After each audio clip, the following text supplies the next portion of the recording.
Okay, YouTubers, how you doing? Tim Carter here, founder of AskTheBuilder.com, and I want to welcome you to the November 8th, 2021 live stream.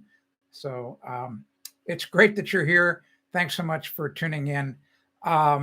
We've got a pretty neat, 30 minutes ahead of us. If I go a little long, that's okay.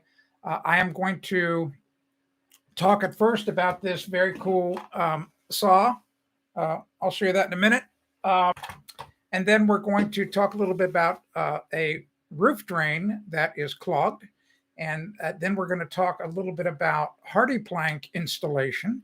HardiePlank is the fiber cement siding, and I even have it on my own home and on my own shed. Then I want to talk a little bit about how to diagnose a tub or shower leak. And I think you're going to find that really interesting. It's like, putting on, if you used to watch Peter Falk, 15, 20 years ago in a show Columbo, you just have to put on a trench coat and you have to start to kind of think about what's going on. And eventually you figure out where the leak is. It's really pretty simple. And especially if you've got some really great clues. And of course, we'll also be answering your questions live. You can put them in the chat box and I'll read them from time to time and I'll try to help you as best I can.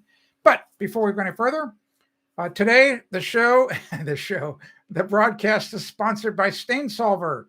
All right, so Stain Solver, thank you so much for sponsoring today's live stream. So what is Stain Solver? It's a certified organic, multi-purpose oxygen bleach. It's a powder that you mix with water and just about anything that's water washable. Think of all the things inside and outside your home that you can get water on, and then the water doesn't ruin it. All right, so if you can do that, then you can put Stain Solver on it. There's only a few things that you shouldn't put it on, like natural wool, like lamb's wool, that you might lay a baby on. If you get Stain Solver on that, it'll kind of turn it a funky yellow. Same with natural silk.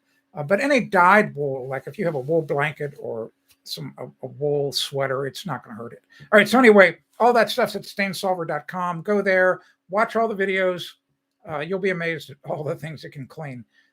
We get a lot of people who buy it because they want to clean their tile grout. It's an amazing floor grout cleaner. Wow. And once you get it clean, you never have to scrub it again if you just follow in the video that I have there. Okay, enough about Stain Solver. First, I want to thank you.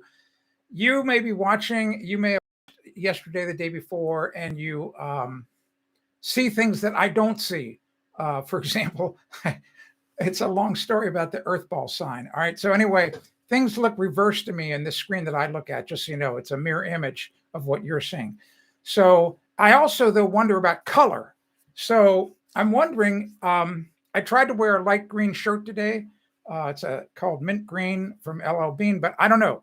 It may look a different color to you. I mean, so if it doesn't look green, like maybe it's a light gray, let me know. I mean, so I'm trying to make sure that the colors of things are true. So I'm learning. This is all new to me. So it could be the light above my head that's changing the color. I don't know. All right. So anyway, let's talk a little bit about this wonderful DeWALT saw. All right. So if you've been living under a rock, then you're not aware that almost all power tools in the last 10, 12 years have transitioned to battery powered. All right. So here's a 12-volt battery right here. And, I think it's because the power tool companies want to get in the battery business. That's what I think. Corded tools are just drifting away. They're, the old fashioned corded tools. And I have to admit, I've used both. I do love the portability and how you can just take one of these tools out and just grab it and use it, like turn it on. I mean, just like this. I mean, there's no cord, all right? So it works, So anyway, and sometimes the cord can get in the way. But anyway, this is a really nice saw. It's very small. It does not have their traditional 7 1/4 inch blade. It's got a 5 3/4 inch blade, but it will easily, you have enough distance here to cut easily any 2x material. I don't care if you're cutting a 2x4, 2x6, 2x12, it'll cut it. I even think, I haven't tested it yet, but I'm pretty certain because of the 5 3/4 inch blade that if you rotate this at a 45-degree angle to cut a miter, that it'll cut completely through at a 45. That's the thing you want to test. You want to make sure of that. The battery, of course, like almost all these tools, it has a little indicator so you can see that this one's fully charged. This one comes with a nice attachment if you want to put a hose on it. If you want to keep the dust down and you attach this to a running wet dry vac, you can collect all the sawdust. It's got a nice loop here that comes in and out, and you can hook this onto a ladder. So if you're up in the air working, it won't the saw won't fall to the ground. It's got this little guide, this fence that if you want to try to cut a straight line, and you're so many inches away, 4 or 5 inches away from the edge of the plywood, whatever you're cutting, that'll help you keep a true straight line. Other than that, it's just a pretty basic circular saw, 12 volts, 5 amp hours, probably make a lot of cuts during the day. So, and what I like about it is very light. All right. So very light. If you are getting older and you notice that the regular saws are getting real heavy, maybe you just like lighter weight tools, give this a shot. I mean, and almost all the big manufacturers make a saw like this. This is nothing new.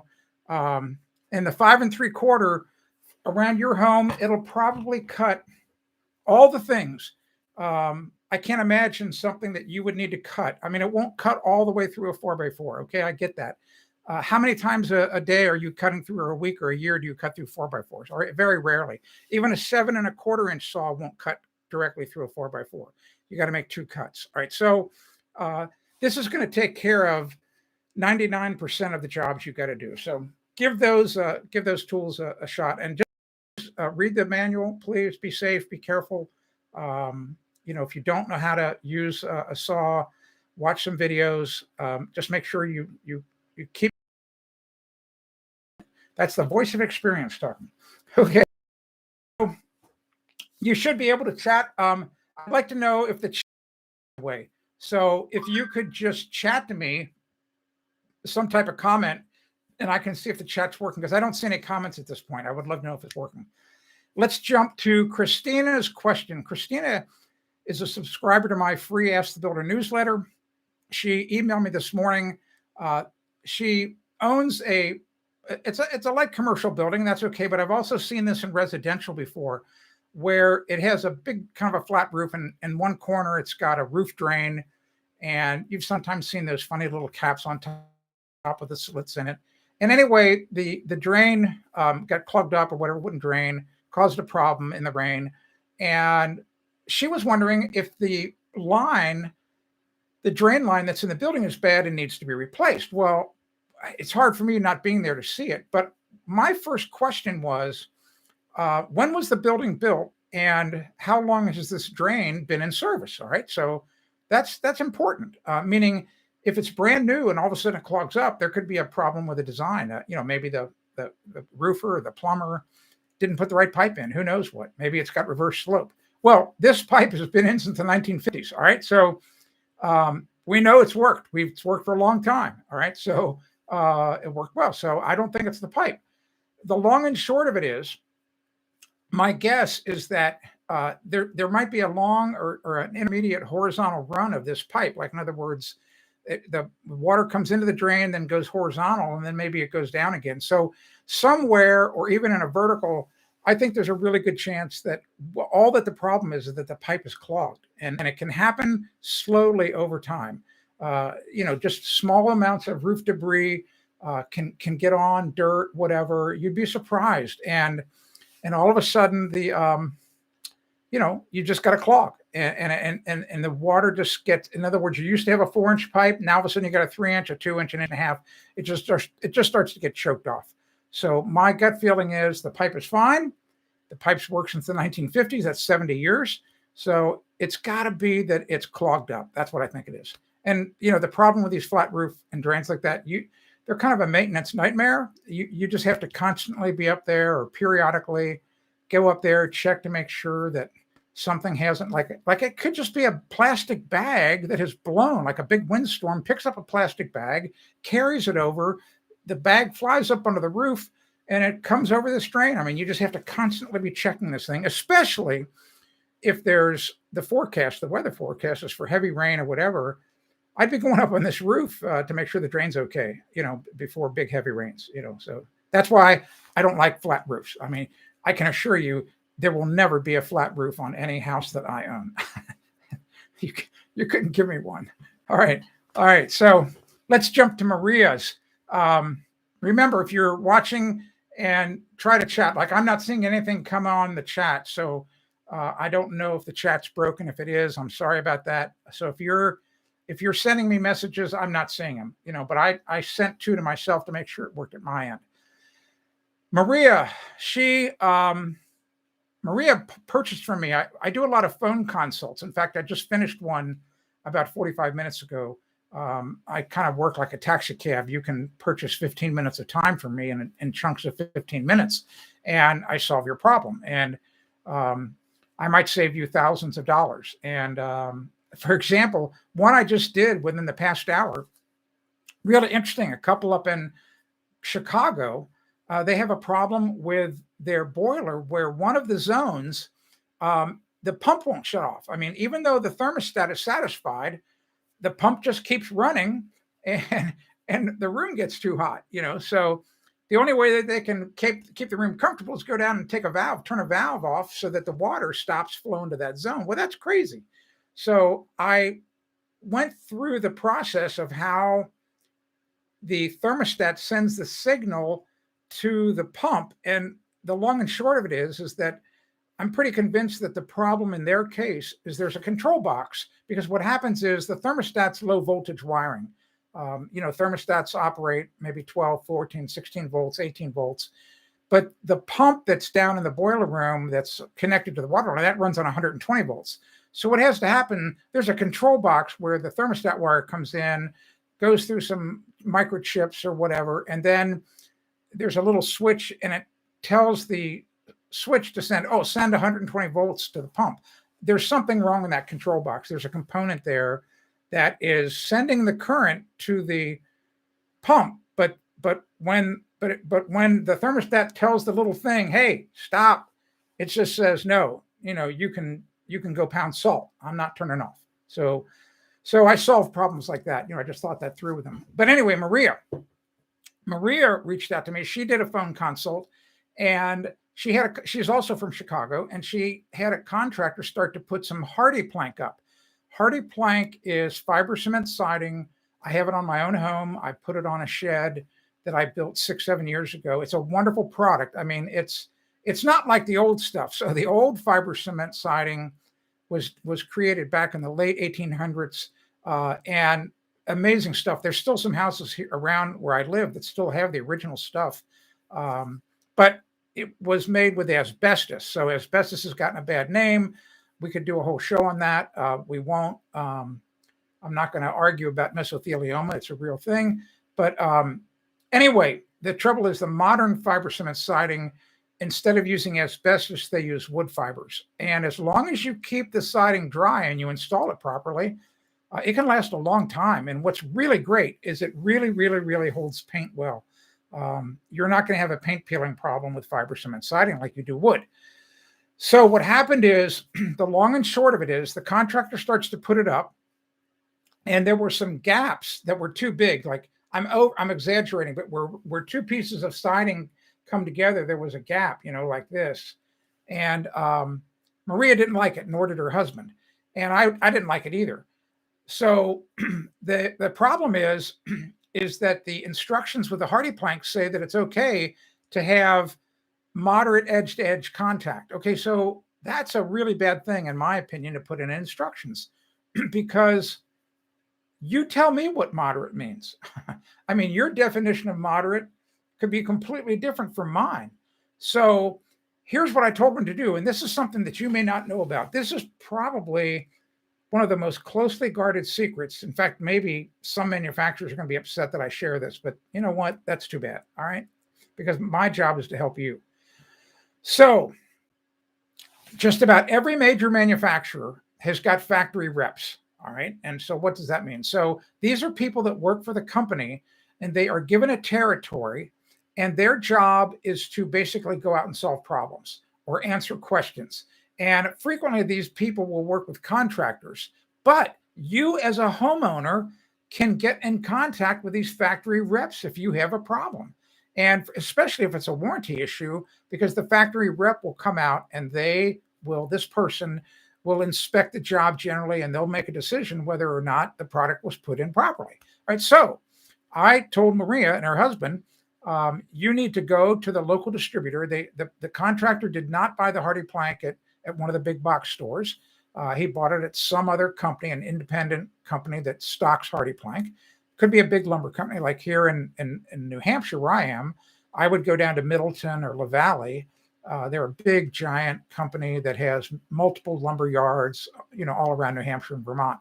Anyway, the factory rep makes routine trips to Meredith. He comes in, stops in, see what's going on. But if you call, I told them to call that distributor where the contractor bought the HardiePlank, talk to the general manager, find out who the factory rep is for HardiePlank, get his cell phone number, call him up, and have him come out to the job and inspect it and define what it is. Now, here was the other trick. And you may not get the factory rep to give you permission to do this, but I'm telling you, I told Maria, I said, look, when he comes out there, you ask him if he will allow you to videotape him say what needs to be done. Okay, so why is that important? Because the contractor may not be there when the factory rep shows up, and you want to be able to show the contractor, look, here's my phone, here's exactly what he said, and even if the contractor is there, you want to record it because you just want to have that record. I had to record a really, really important discussion one day. Some people came to my house, and I got a smartphone, probably like you do, and there's an app on it called Voice Recorder. And so I just, as they're coming in the door, I just flipped open the app. I turned it on, and I just said, hey, I'm going to record this entire conversation. And so they had noticed that they were being recorded. It worked out just fine. So you could do that too if you wanted to. It doesn't have to be a video. It could just be an audio, but you just want to make sure you have a record of exactly what the factory rep said as to how whatever needs to be done. It's that simple. Nothing hard about that at all. All right. So that is, that's what Maria is going to do. And she's going to let me know that it came out okay and what the factory rep said. So I'm convinced that the chat is broken today. I'm not seeing any chat messages. So if you're typing things to me, I'm not seeing it. Just so you know, I'm not ignoring you. I just don't see anything. All right. So now I want to talk about diagnosing a tub or shower leak. An old high school friend of mine reached out to me and had water dripping out of her ceiling and was really concerned about it. The bathroom is above the kitchen and wondered what's going on. And I said, okay, well, it could be a couple of things, or it could be more than a couple of things. So it could be, let's just start from the bottom and work our way up. It could be that the drain line or the trap has finally failed and it's rusted through and it's starting to leak. All right. So it could be a water line leak, but those are really pretty easy to diagnose. And I'll tell you why. If it's a water line leak, just, and we'll get that out of the way right now. Let's just say that the water line coming into the valve has started to leak for whatever reason. There could be a tiny, tiny, tiny pinhole leak in a copper water line. And the reason that the copper water line has got that pinhole leak, there's several reasons, but one common one is that the plumber does not wipe off all the flux when they have soldered the pipe. So after you solder a pipe, you need to take a clean rag and you need to wipe that joint clean.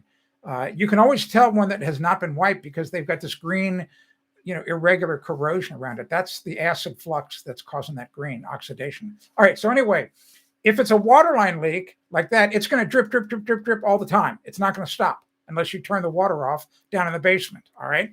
So it wasn't that. This leak would happen. And then once the person's out of the shower, it would stop leaking down in the kitchen after 5-10 minutes. All right. So now, so the way to diagnose whether it's the drain line, especially since it's a tub shower, and even if you just have a shower, you do a different way. I told this friend of mine, go ahead and just turn the tub on so that water's just coming out of the tub spigot and the water's just going into the tub and it's not getting any of the tile wet. And tell me what happens. So she did that. No leak. No leak downstairs. Awesome. That tells us it's not the drain line, something else. She then discovered that she had something that is very common in older homes, but many modern homes don't have it. It's a huge mistake. If you're building a new home, you want to always put in an access panel. Well, guess what? Right behind the wall where the shower valve was a closet, and the builder put in a big access panel that you take this wood panel out, and bingo, you can see the wall and you can see the valve. Well, guess what? The bathroom had been remodeled maybe 15 years or so ago, and there you could actually see a damp spot on the wonder board, on the cement board. And so I knew instantly what the issue was. And so it turns out in this case that it was some cracked tiles that where water was getting into the cracks in the tiles. And it had to be a fairly significant crack to get that much water to be dripping like that, but it was. So a plumber came today, he caulked all that, bingo, it should work fine. Another possible leak, just so you know, is you could have a leak up at the gooseneck where that chrome gooseneck disappears behind the wall and it screws into that lug. Well, if you have one of those caddies, like some people, like my daughter, she has one of these caddies that she hangs over that gooseneck with all the shampoo in it. So if you are messing around with that caddy and you're causing that gooseneck to move or putting pressure on it, you might cause a leak up there. And it would, so when would that leak? So anytime you turn the shower on, you would see a drip. Now, if you had the access panel, you could actually put your hand there and capture each drip as it came down. So you can see why it's so handy to have one of these access panels. You absolutely want to do that. So I'm just a big fan of it. And unfortunately, you rarely see them in modern homes. I'm just telling you, if you're a young architect and you're watching, just go visit some old homes and see some of the things that they did. Those older architects who are now long gone and we sent them back to heaven, they were pretty smart. They did some really smart things. And access panels behind plumbing faucets, you got to have them. So you can even disguise it. Think about it. Like if you've got a big master bathroom and you've got the shower wall, you could design your bathroom that you have a full-length mirror right on the other side of the wall where the shower valve is. All right. So you can hang that mirror on a French cleat. And so if you want to see what's going on with the shower valve, you just lift the mirror up, move it aside and set it aside. Boom, you've got access to the shower valve. So that's what you want to do. I mean, just there's all kinds of ways to disguise these access panels, but putting them in a closet, really good idea. Simple as that. Okay. We are, I don't want to say we're out of time, but there's no chat questions. Once again, the chat is broken on my end. It may be working on your end, but I'm not seeing any messages. So if you're typing things to me, I'm not seeing it. I wanted to let you know that one of the things I'm going to do, I'm probably going to do this on Wednesday, and I'd love to hear ideas from you, is I want to devote one of the live streams to just one topic and just kind of take a deep dive into a topic. For example, the column I wrote today that I distributed out to the syndicate, I still write my syndicated newspaper column. It runs in 60 papers, some pretty big ones. It was about electrical dangers and, basically how the electricity in your house works and why it really pays attention to wire sizes, to circuit breaker sizes. A lot of people don't understand how this all works. And that all came from yesterday's live stream because Marcus was asking me a question about mixing wire sizes on a circuit. And I said, no, we're not going to do that. Here's why. So I decided, you know what, that would make a great topic. And you need to understand that when you have a lot of electricity flowing through a cable, and that's really the term for it. And, inside your house may be wired like mine. It's got Romex, which is flexible plastic coated wiring. That's actually, people call that a wire. Well, it's really a cable because it's got 3 wires in it. So the cable's got 3 wires. So we call that a cable, but most people call it just quote unquote a wire. You have to understand that when the electricity is moving through that wire and an alternating current, it's going back and forth. So you've got electrons moving back and forth up and down the copper wire. They typically move on the outside of the wire. So that causes friction. I mean, they're moving just like if you rub your hands together and you rub them hard enough, they start to get a little warm. Okay. So you know what? You send too much current through a wire and it gets so hot that it will melt the insulation, get hot enough to set it on fire. All right. Wires can glow cherry red. All right. So I've seen it happen. So that's what the column about. But the whole point is we can dive deep into a topic. So why don't you go to the website, askthebuilder.com, since the chat's not working. I can't see what you want to do. So go to askthebuilder.com, go to the Ask Tim page, and there you can send me an email and, send a comment to me and let me know what you'd like to know about. Do you want to know about waterproofing foundations? Do you know what the difference is between waterproofing and damp-proofing? Do you want to know where the most common roof leaks are? Do you want to know, I don't know, do you want to know how to solder a copper pipe? Are these new press fittings better than soldering?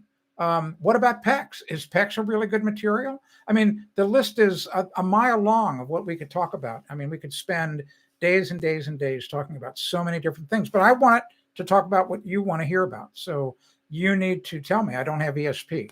So, and then let me know, was this shirt green or gray? I don't know. It could be the lighting. So anyway, I want to thank you for watching today. And remember, these once the video stream ends, YouTube does its magic and it just automatically puts it up on my YouTube channel. So it's curated there forever. So if you need to come back and watch it again, in other words, there's no need to take notes while the live stream's happening, because after it's done, you can go back to YouTube and watch it again. You could watch it as many times as you want. So don't bother about taking notes. That's crazy. All right. So thanks very much. And also thank you, Stain Solver, for sponsoring today's live stream. And remember, when you buy that size, you get this awesome little card with some secret tips on it. It tells you exactly how to use it.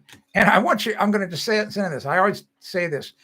Go to the Stain Solver website, so stainsolver.com, and type in baseball cap. The thing right there. See, that's a baseball cap back there. Those things those hats you wear. There's millions of them out there. Type in baseball cap and look at the before and after photos. And I'm really curious when you see the before photo, just look at the before photo. Tell me what color you think the hat is. You're going to be wrong. I'm going to tell you right now, you're going to be completely wrong. So anyway, thanks so much for watching. And remember, go to the Ask Tim page at askthebuilder.com and let me know what topic we should dive really deep into. I've got a couple of ideas of my own, but I want to hear what you have to say. So, all right. Thanks very much. Thanks for watching today. I'm having a lot of fun doing these. I have a lot more fun when the chat's working. It's a shame it's not working today. I don't know, just a technical glitch, but hopefully it's going to work tomorrow. And we will be doing a live stream tomorrow. So anyway, thanks a lot. And I'm Tim Carter, founder of AskTheBuilder.com. Make sure you go to the website. If you haven't signed up for the free newsletter, do it, because you then find out when I'm doing these live streaming videos. All right. Thanks a lot. I'm really having a blast.